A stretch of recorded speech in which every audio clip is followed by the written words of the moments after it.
Tapi di situ bukan salju yang turun kayak di Eropa kayak gitu, bukan.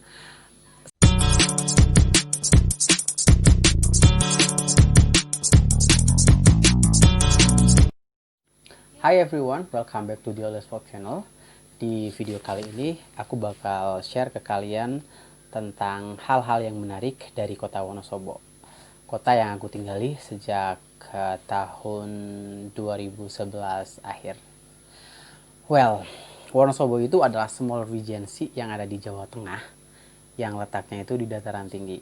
Wonosobo itu juga memiliki banyak pengunjung, wisatawan dari domestik, orang-orang Indonesia atau dari luar negeri. Tetapi sejak COVID-19 menyebar di mana-mana, beberapa wisata di Wonosobo itu ditutup, akhirnya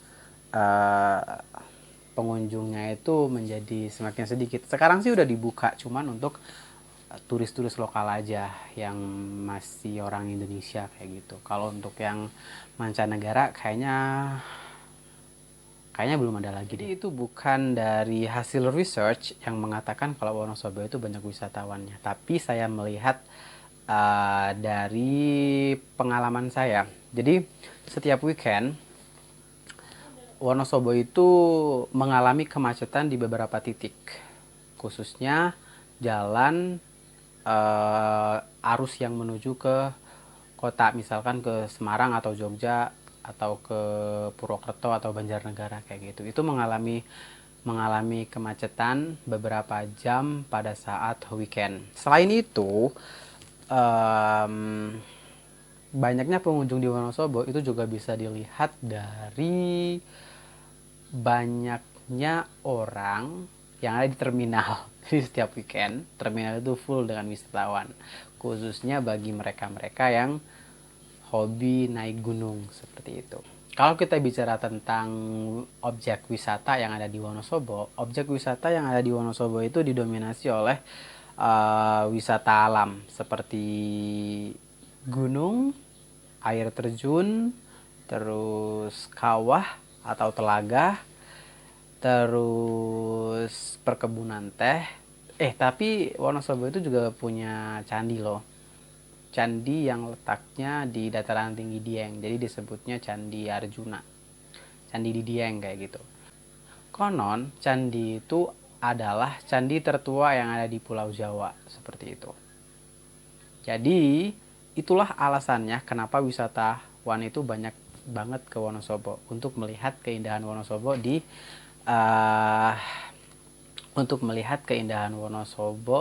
specifically di wisatanya.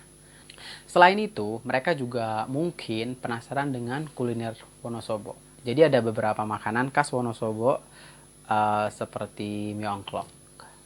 Oke, let me tell you this. Mie ongklok itu seperti mie instan lainnya, jadi mie dikasih kuah gitu aja. Tetapi yang bikin beda di sini adalah mie ongklok itu baiknya atau enaknya itu dimakan dengan sate sapi. Mie ongklok itu adalah mie yang dicampur dengan tahu bacem, terus ada kubis di situ. Tapi kuah dari mie ongklok itu bukan seperti kuah Indomie yang cair begitu. Dia itu kuahnya slimy gitu. Dan rasanya itu khas. Terus traditional food yang lain itu ada sego mugono, nasi mugono yang disebut sego mugono di sini. Nasi mugono itu adalah menu breakfastnya kebanyakan orang Wonosobo, dan biasanya sego mugono itu dimakan sama tempe kemul.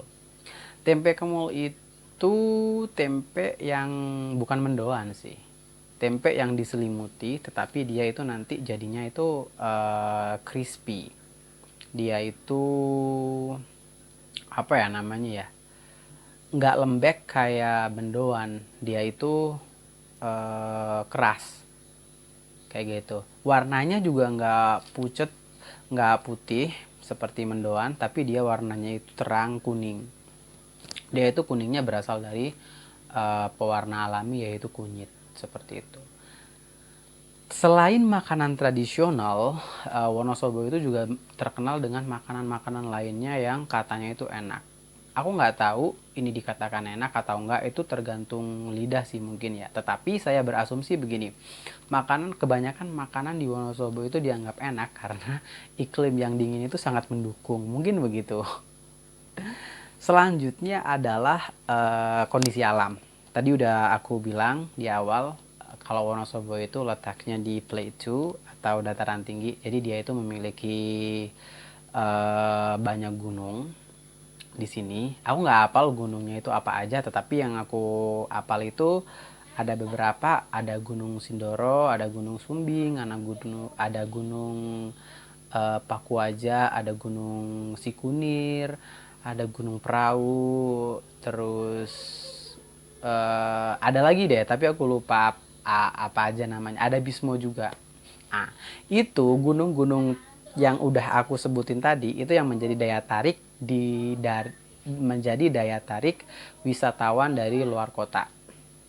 Kayak gitu. Terus karena Wonosobo itu memiliki banyak gunung, dia itu uh, iklimnya jadi dingin. Iklimnya jadi dingin. Kondisi normal di Wonosobo itu di kotanya ya nih ya.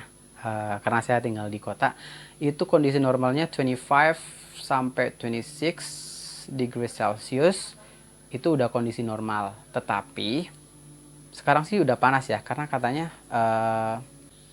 gunung berapi yang ada di Magelang itu katanya erupsi or something, aku nggak tahu. Katanya ada pengaruh dari situ, makanya cuaca di sini tuh sekarang agak panas kayak gitu. And then kalau misalkan di bulan July August itu kondisinya semakin dingin. Di beberapa jalan, hampir semua jalan, kalau udah jam 8 malam itu sudah foggy gitu. Jadi kalau kalau aku nih naik motor malam-malam itu harus uh, lebih dipelanin untuk menjaga agar penglihatan saya tetap aman kayak gitu. Selain foggy, itu juga ada kayak rintik-rintik air jatuh itu, tapi bukan gerimis, dia itu halus banget jatuhnya. Kalau orang sini itu nyebutnya kremon. Aku nggak tahu bahasa Indonesianya apa. And then yang paling terkenal juga di bulan July and August di Dieng itu katanya ada salju seperti itu. Iya benar, ada salju, ada es, ada air yang membeku. Tetapi di situ bukan salju yang turun kayak di Eropa kayak gitu, bukan. Setauku salju yang ada di bulan tersebut di Dieng itu adalah embun yang membeku karena saking dinginnya. Setauku sih begitu, bukan salju yang turun gitu, bukan. Selanjutnya adalah penduduknya. Masyarakat Wonosobo itu terkenal ramah. Jadi dia penuh dengan basa-basi. Tapi bukan basa-basi sih sebenarnya. Itu adalah gaya hidup mereka aja gitu loh. Kayak misalkan kalau ketemu orang, ayo mampir dulu ke rumah kayak gitu. Kayak gitu. Dan selain itu di Wonosobo itu masyarakatnya juga memiliki dialek yang berbeda. Bahasanya tetap bahasa Jawa, cuman mereka itu memiliki dialek yang berbeda. Ada beberapa vocabulary yang artinya itu sama, tapi pengucapannya beda. Ada satu kata yang sama, tapi pengucapannya beda. Oh, gimana ya ngomongnya ya? Iya pokoknya dialeknya beda lah. Dari saya sebutin dari Dieng, terus turun lagi itu udah beda. Turun dikit lagi udah beda lagi. Turun lagi udah beda lagi kayak gitu. Ya, pokoknya gitulah. Jadi banyak banget dialek-dialek di Wonosobo. Yang selanjutnya adalah hasil pertanian. Hasil pertanian di Wonosobo ini adalah hal yang menarik kalau menurutku. Karena dari tadi kan aku udah sebutin kalau Wonosobo itu letaknya di dataran tinggi. Jadi mostly hasil pertaniannya itu berupa sayur-sayuran like a potato, kemudian tomat, kubis kayak gitu, kemudian cabe, pokoknya sayur-sayuran itu yang mendominasi itu. Tetapi ada juga tanaman padi di sini. Tanaman padi juga ada. Tembakau ada nggak ya? Aku nggak tahu, ada mungkin tapi nggak banyak. Dan perkebunan teh, ada banyak perkebunan teh di Wonosobo kayak gitu. Dan satu lagi yang menarik itu adalah tanaman karika. Konon karika itu hanya tumbuh di dataran tinggi Dieng. Konon lagi nih ya, pohon karika yang masih kecil itu kalau dibawa ke luar Dieng, dia itu tumbuhnya nanti bakalan jadi pepaya.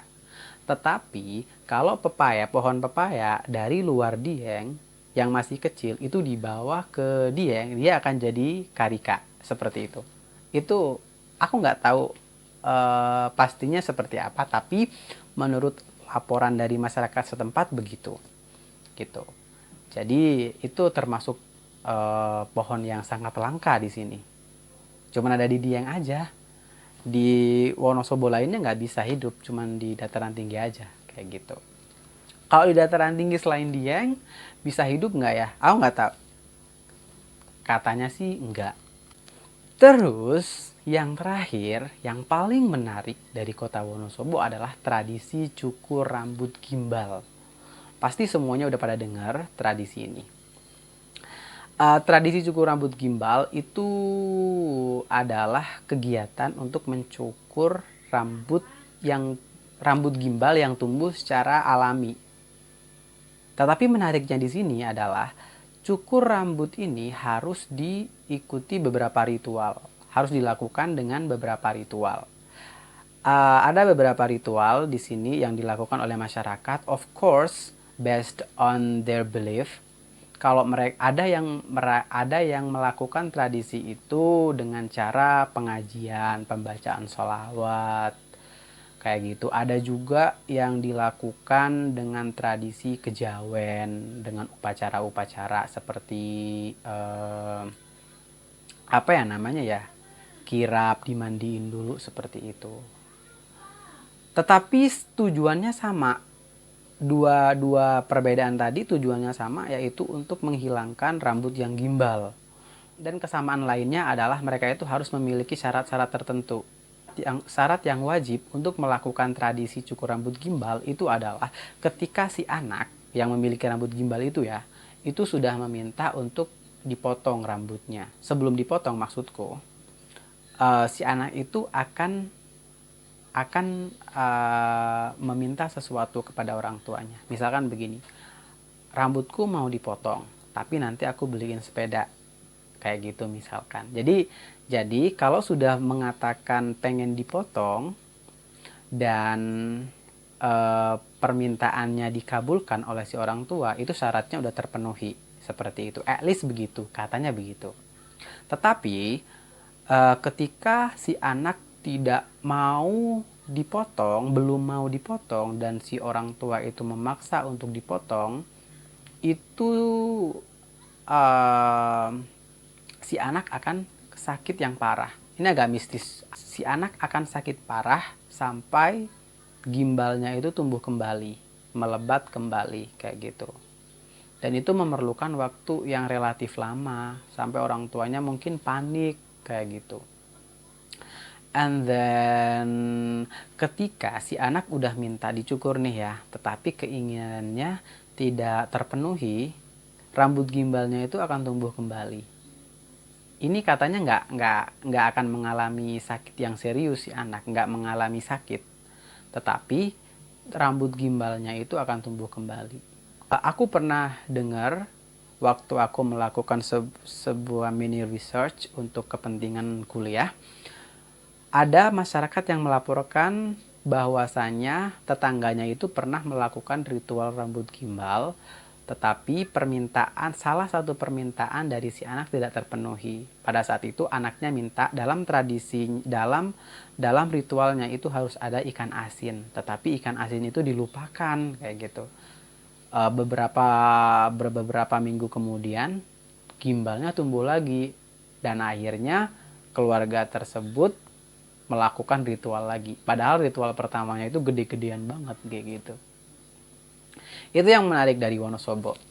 Jadi kenapa wisatawan itu banyak banget di sini. Sampai tradisi cukur rambut gimbal itu dijadikan salah satu rangkaian event untuk ulang tahun Wonosobo kayak gitu. Dan di situ di festivalkan di candi Dieng sana kayak gitu. Oke, itu cerita dari saya. Semoga menghibur, semoga bermanfaat, dan jangan lupa subscribe my channel, like this video, comment kalau misalkan ada something yang mau dibicarakan atau ditanyakan atau didiskusikan whatsoever, apa aja. Thank you very much. I'll see you again very, very, very fucking soon. Thank you.